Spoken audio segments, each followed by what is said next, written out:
Welcome to the Daily Coffee Chat with Ryan Frank. So glad that you are here. Andy, how long have we been doing this now?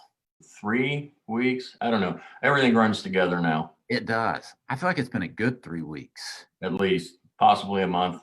Could have been 6 months. Very well. What day is today, Andy? I hear it's Monday. Not confirmed yet, though. All right. Hey, quick shout out, Andy. Great job on the Super Saturday Kids Show. We've had a lot of great feedback on Facebook. Yeah, great show this week. Thanks to all of our contributors and everybody, all of our viewers, getting about that 1,500 views already over the weekend, and hopefully more to come. Really blessed to see how many KidMin people are using that as part of their programming for during this pandemic and things, just shooting that out to their families. So yeah, so really appreciate all that. We've got a great week lined up in the coffee chat. So cool. Well, thanks for your help, Andy. Appreciate you letting me know how many weeks we've been doing this now. No problem. Yeah, you're always there with the exact answers, and I appreciate it. In my best Chick-fil-A voice, my pleasure. It's my pleasure to serve.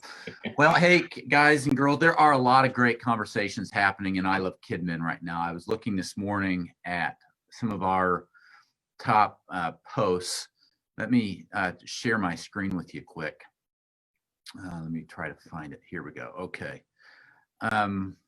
You have, when you're the admin of a group like this, you're able to see what's trending and what some of the hot conversations are. Scott Humpston, just a couple of days ago, talked about doing this worldwide VBS, a virtual VBS spectacular, where he's got hundreds of churches in 19 countries on board with a goal of reaching 1 million kids with the gospel. Look at this, 583 comments seen by 12,200 of you that are part of this Facebook group. Jenny Whitaker, so many people were interested that I went ahead and posted the files in the group. She has posted files for some COVID-19 policies and procedures. I downloaded that, looked at that. It is a detailed document. You should check it out because you could make some modifications to help you as your church comes back. Thank you, Jenny Whitaker. 520 of you have commented, thanking her for that. Seen by 10,900 of you that are part of the Facebook group. Jen Johnson, what date are you starting children's ministry back up? 459 of you have commented back with when you are starting back up. David Roush is giving away a Volt VBS. Now, this was about a month ago, so I don't know if he's still giving that away or not. But 381 of you said, I'd love to know more about it. Shauna, mask or no mask on your kids ministry leaders when you reopen? This is interesting.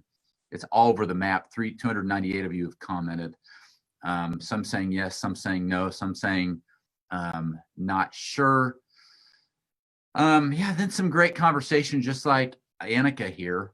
It's been a hot conversation about activity bags or worship bags. And really wanting to look at why are we doing this, and can we have some good discussions around this. So I Love KidMin, thank you for being such an active part of the community. Those of you that are new to the community, we have a welcome gift for you. All you have to do is go to I Love KidMin and click right there, and you're going to see what that welcome gift is. Big welcome to all of you in the community. Also wanted to mention this, that we have updated over the weekend our group rules. We have shared some hacks to help you navigate the I Love KidMin Facebook group. And as you see on the screen, there's a free $10 gift for those of you that are new to this community. This is a posted announcement at the top of the screen.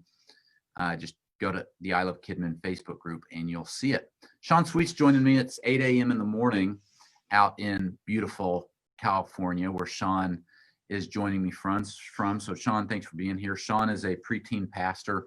Sean is also part of the team responsible for 456. Spell it out, FOURFIVESIX, 456. Sean, I always forget if it's 456.com or .org. Which one is it? .org. .org.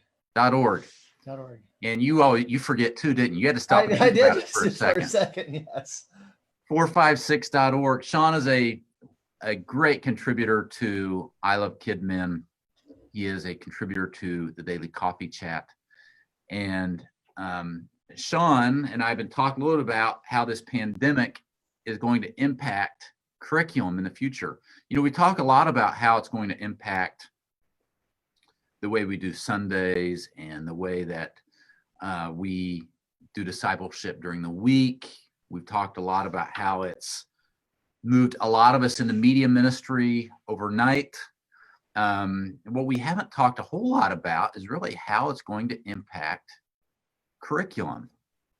And I think this is an interesting conversation to have. And I know, Sean, you have some thoughts around it. What do you think? You think this is going to impact the way we use curriculum moving forward? I think so. I think people have really experimented during this time with, some different methods, and finding that curriculum has either supported these different methods, or it's, everybody takes curriculum and they modify it to match their context. Yeah. But I think there have been so many different experiments that people have been doing, from doing Zoom services to doing video, like recording videos and sending them out, to even people equipping parents, taking curriculum and turning it into curriculum that the parents of their ministries can use. Mm-hmm. And so it's really interesting to me because temporarily, these are all things that curriculum companies, a lot of them have allowed. Yeah. But this is not typically how curriculums have allowed their content to be used. Like, publishers aren't okay with people filming videos of their lessons and sending them out to people. And I think when it first happened, it was like, oh, sure, go ahead and do it, because we thought it was, everybody thought it's going to be 5 weeks, it's going to be, maybe 6 weeks, 8 weeks. Now here we are 3 months into it, and people are still not sure when all the families are going to return. So what's going to happen when curriculum companies go, hey, we really don't want our stuff out there? Yeah. Is that what's going to happen? Or are curriculum people are they just going to make that a part of, there's all sorts of issues, right? Because of course, they don't want their lessons to be out there unless you are somebody who's subscribed to their curriculum. That's a good point. So what's the future look like for curriculum companies? Don't you almost feel like for these publishers and curriculum providers to not only compete, and I hate to use the word compete because we're in a ministry context in church, but in one sense, there are so many curriculum providers out there that they do compete with each other just to get your attention because they want to serve you so well. To compete and to really serve the church well, they're going to have to rethink some of this. Yeah, I think so. I think, and the thing is that people have gone in so many different directions, Ryan. Mm-hmm. It's like, are curriculum companies going to choose one direction, or are they going to have to provide even more content for people? So, like in the chat, I'm interested in seeing, how have you been using curriculum? Have you just not been using it? Yeah, I don't think so. I think people have been using it. They've just been using it differently. Yeah. Right? Yeah. So go ahead. No, you go.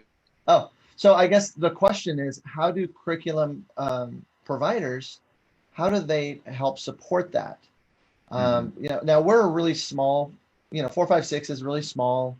And so we've been able to adapt everything quickly. And now all of our lessons have Zoom scripts, and we do. I didn't know that. That's cool. Yeah. So we do Zoom scripts for all of every lesson has a script that you can use for Zoom. We're sending video for everybody of every lesson now. One of our subscribers does really good videos. So we're like, hey, can we share that with everybody? And they said, yes. That. So we've been able to mobilize pretty quickly, and we're planning on continuing doing that. The question is, what does that look like long term? What does that look like? Is that going to be 2 years down the road? Curriculum subscribers, our curriculum providers are going to give you,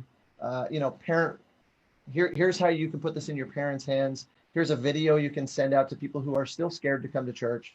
And the other thing I think that's happened, Ren, and you've talked about this before, is that the barriers to attending church have dropped. Like you've taken away the resistance, or what's the word that you use? Not tension, but Friction. the friction. Yeah. Yeah. You've taken away the friction by having videos on demand that people can watch. Yeah. So now people are getting used to church on my terms. Yeah. Right. So what does that look like? That's a real good point. And I think curriculum publishers and resource providers are going to have to wrestle through some tough things. I think you have some children's pastors and children's ministry leaders that have taken their current curriculum, whatever they're using, and done their best to adapt.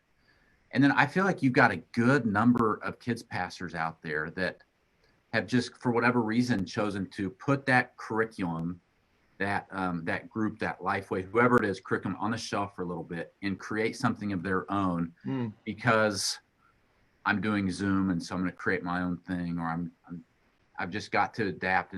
And so I think you might see, I kind of feel like youth pastors have always been their own breed in that they want to create their own curriculum. They don't want to necessarily use something out of the catalog or off the shelf. They want their youth group to have its own unique feel. They're going to come up with their own lesson. They're going to come up with their own supplemental things to fill in the blanks.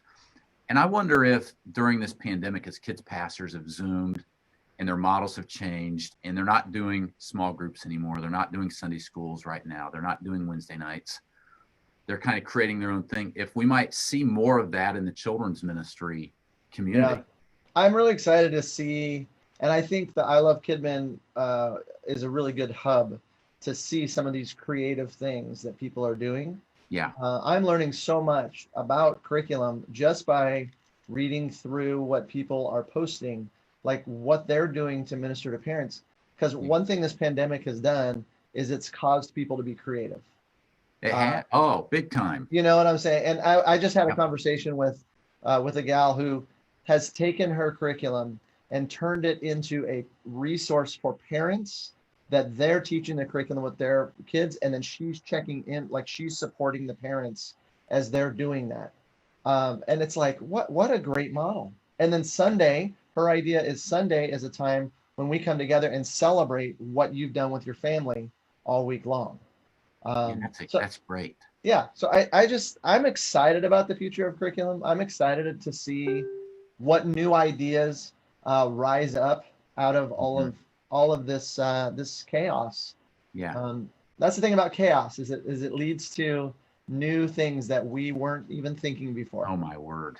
What do you think about, Sean, when you think about your church and the preteen ministry at your church? Yeah. How has this made your preteen ministry stronger? What's something that comes to mind? It's, Ryan, it's been great.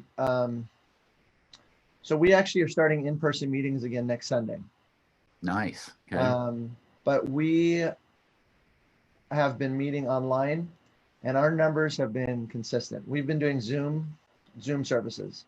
Yeah. And I tell you what, like I always knew preteens needed interaction, but with Zoom, you got to have even more interaction. Yep. And the engagement factor has actually gone up because, at first it was like, whoa, I'm seeing their faces and I'm seeing their response to, like, even when I'm not teaching, I can look and go, okay, this part nobody's engaged with, because you have all their little faces in a box and you can see that. And so we have really adapted well, and our preteens are loving the online Zoom thing.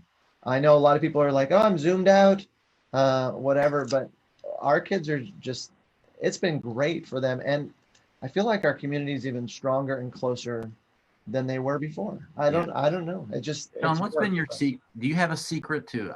I pick up all different kinds of stuff about Zoom too. And one thing that I do empathize with some of these people, like they organize this thing online. Yeah. They go on Zoom and nobody shows up, or Right. two kids show up, and they put all this work into it. What would you say to someone who's doing the work, but they're having a hard time getting the kids to show up? Okay, so this has been interesting because we've been meeting with our group locally, like the kids from our church.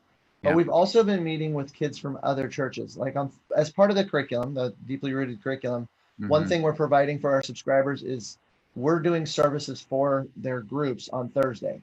And so they can come, they can bring a group, we put on the program, and then they have small group time together.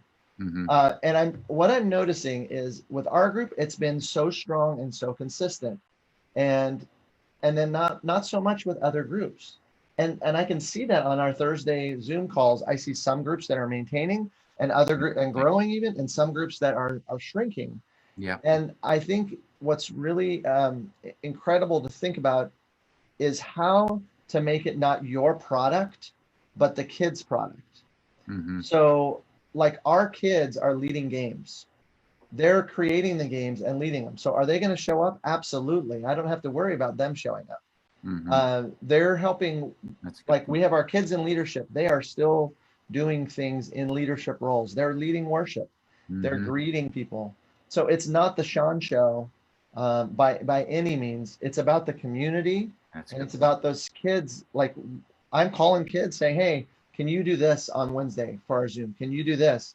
Would Yeah. do you have an idea for a game or whatever? And they're bringing a lot of the content. And I think that's been the secret for Thursdays is if I go to small group time and I'm the only one talking, if I get on a Zoom call and I'm the only one talking, I've lost them. They need to be seen and noticed, um, and heard. And so if we can use our online platforms as a space to see them instead of just being in a space where they see us, Boy, I think that's the key. Mhm. Is how are you using your online platform as a way for you to see them and help them to know that they're seen and heard and cared about. Yeah. So yeah, that's been huge. That's good advice. Good advice. Sean, for your church, what's summer ministries looking like when you think about VBS camp, whatever? So yeah. we have gotten the go ahead to do an away camp, a 5-day away camp. Really? Yes, at the end of July. Okay. Working with the campgrounds there. We have a great relationship with them, and they just said, bring however many kids you can. We're not going to worry about the minimum. Wow. So we're putting that out to families this week. We did cancel all of our day camps through the summer, just not knowing what things are going to look like. So we're doing what we're calling Elevate Summer Events. And Okay. every week we're looking at, okay, what can we do now? So like tonight, 6:00, we're going out to Folsom Lake. And you're not supposed to have gatherings at Folsom Lake. So we're telling all the families, hey, Dana and I are taking our kids out to Folsom Lake. If we see any of you out there, that would be amazing. We'll be there from 6 to 7:30 at such and such a place. And we've done this twice now. We did a thing at the mall because the mall opened up, and it was great. It was so neat. So we're just doing a lot of like community type stuff, and then we're continuing our Wednesday night Zooms, and Sunday we're going to start meeting in person with groups of like, I anticipate we're doing 4 different services now, 25% capacity in our church. And so I'm anticipating that we're going to have about, 8 to 10 preteens show up for that as well. So I love it. Yeah. It's Sean Sweet. Sean, before I let you go, tell us, what will we find when we go to 456.org? Spell it out, FOURFIVESIX.org, because you and your friends and ministry partners really put together a great resource to help preteen leaders. Tell us about it.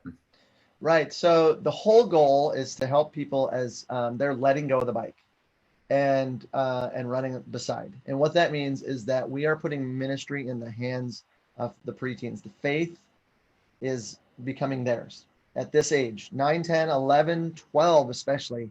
They need to start taking ownership of their faith.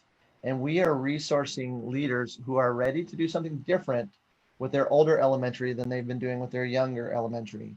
And that is to let go of the bike and run beside. Let them, very wobbly at first, but they're figuring out how to make the faith their own instead of just the faith of my parents, the faith of my pastors. It's becoming my faith, and we want to equip leaders as they're moving in that direction. So we do have curriculum. And right now, Ryan, we're doing 50% off of our curriculum. That's cool. Because, Just to well, help I mean, people. we don't know what budgets are all over the place, and economy is very strange right now. So Yep. we're offering that. Is there a promo code for that, or is it just on there? Yeah, you just use the code trial. Okay. Because Okay. everybody's having trials right now Yep. of all different Yep. kinds. This is a trial. Yep. So we want, John, yeah. Go check out 456.org. Check out the curriculum, check out the resources. If you ever want to just talk preteen ministry, you're really wrestling with something, find Sean on Facebook. He'd be happy to Absolutely talk with you and encourage you. Sean, I'm going to pray for you. Lord, I thank you for Sean. I thank you for his church. I thank you for the ministry that he is making there within his community and abroad. I thank you for the ministry of 456.org. Thank you for this good conversation around curriculum and the need to adapt, the need to not only let our kids hear from us when we get online with them, but for us to get to hear from them. Lord, we love you. We give you the day. In Christ's name, amen. Sean, thank you so much. Hey, I thank you, Ryan. And just if I could say one last thing, I think you said something there in your prayer, which is I think the future of curriculum is that it provides vision that's adaptable for your, for your context. I think that's the future. That's I love it. Well said. All right. Sean, thank you so much. Talk to you later, Ryan. All right. Friends, go check out 456.org, FOURFIVESIX.org. Sean's a great guy. He has a great family, a great church, great team that are behind this website just to serve you. So I hope that you enjoyed that conversation. Once again, I want to remind you that there are a lot of great conversations happening right here in the I Love KidMin community. Those of you that are new to the community, remember we're offering a free gift right now as a welcome to the community. Just push the button up there and read the information and you'll learn how to claim that. Leslie's asking for feedback on should our nursery workers wear smocks? Some good conversations happening. Thank you to the 73 of you that have commented in that conversation. There's a video from yesterday, which is cool. There we are talking right now. I mentioned this at the beginning, Scott Humston and their team putting together a worldwide VBS, Virtual Bible Spectacular. 583 of you have commented, wanting to know more. So thank you. Connect with them if you want to know more. There's a good reminder from Jack Henry to love everybody. Here is something from Corey Jones. This is one of the new games on Kids Matter.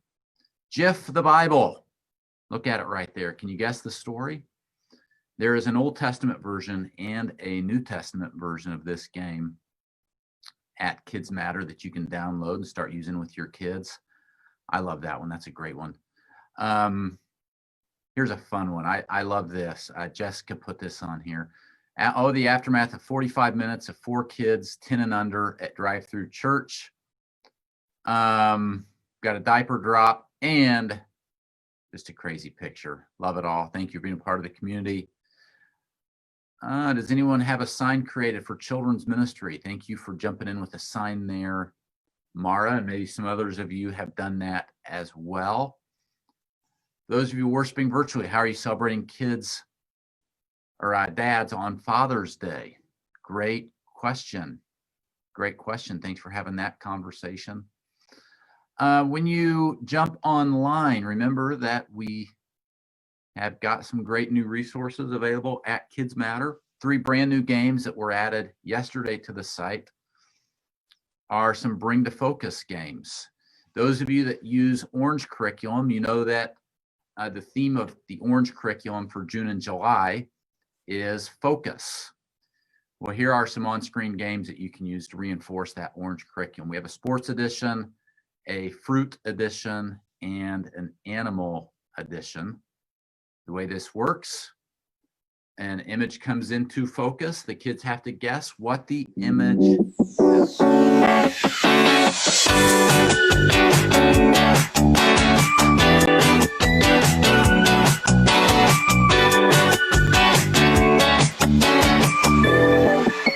Ooh, what's the image? Being recorded.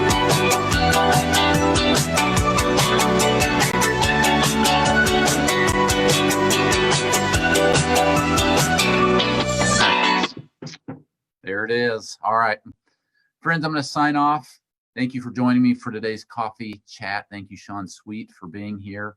Thank you for encouraging everyone to make sure your curriculum is supporting your vision and adapting the way you need it to adapt moving into the future. Also, remember the next time you go on Zoom or the next time you do a FaceTime with your kids, try to make it as much about the community as possible. I love what Sean said, where I don't want them to just hear from me. I want to hear from them. How can you get your kids involved? How can you create that community in your next Zoom? It'll help people show up. It'll drive engagement. And I think you'll be a lot more productive. Several of you are heading back. Some of you are already back. Some of you are in phases of coming back. Some of you are looking at returning in the next few weeks. Some of you don't know when you're going to return back to church as normal. Remember to lean in on the community, the I Love Kidmin Network.